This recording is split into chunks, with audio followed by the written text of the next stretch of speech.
Anatomia od czasów starożytnych stanowi jedną z najważniejszych dyscyplin nauk medycznych. Ciało ludzkie było, jest i będzie bowiem w centrum wszystkich poszukiwań naukowych.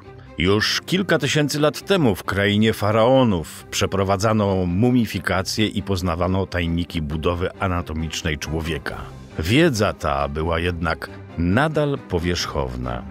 Zainteresowanie anatomią można odnotować także w słynnym starożytnym zbiorze pism medycznych Corpus Hippocraticum, którego autorstwo przypisuje się żyjącemu na przełomie V i IV wieku ojcu europejskiej medycyny Hippokratesowi.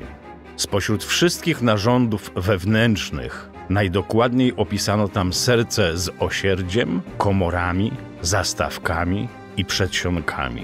O wiele większą wiedzę na temat ciała ludzkiego mieli działający w III wieku przed naszą erą badacze słynnej szkoły medycznej w Aleksandrii. Herofilos z Chalcedonu i Erasistratos z Kos.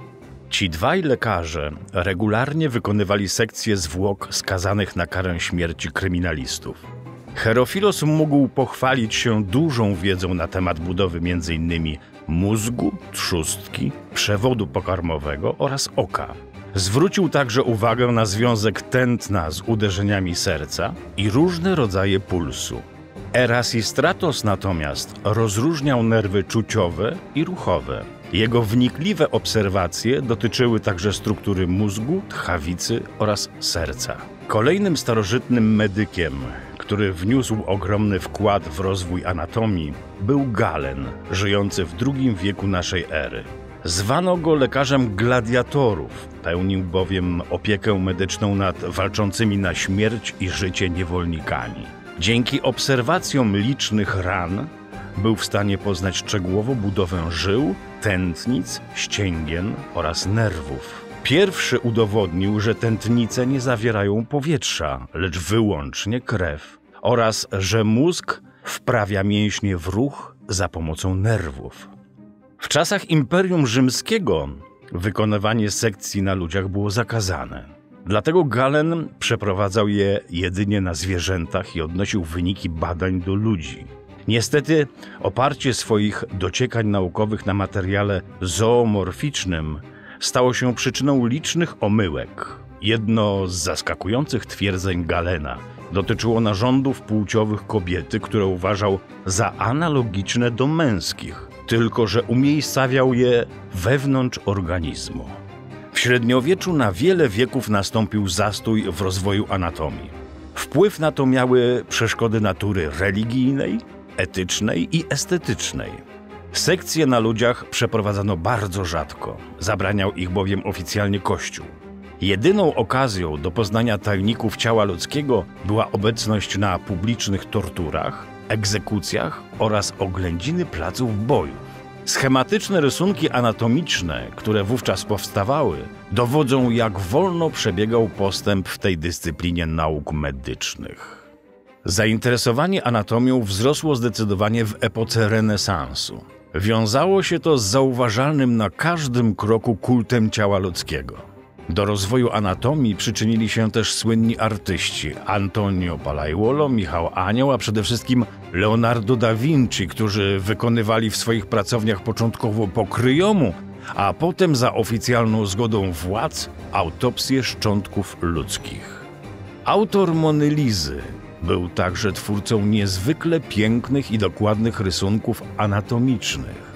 Żyjący 3 wieki później słynny brytyjski lekarz William Hunter, podziwiając te wybitne dzieła sztuki, miał ponoć stwierdzić: „Jestem zupełnie przekonany, że Leonardo był największym anatomem na świecie w owe czasy”. Uosobieniem zmian w wiedzy anatomicznej była postać urodzonego w Brukseli i nauczającego w Padwie anatoma Andreasa Vesaliusa.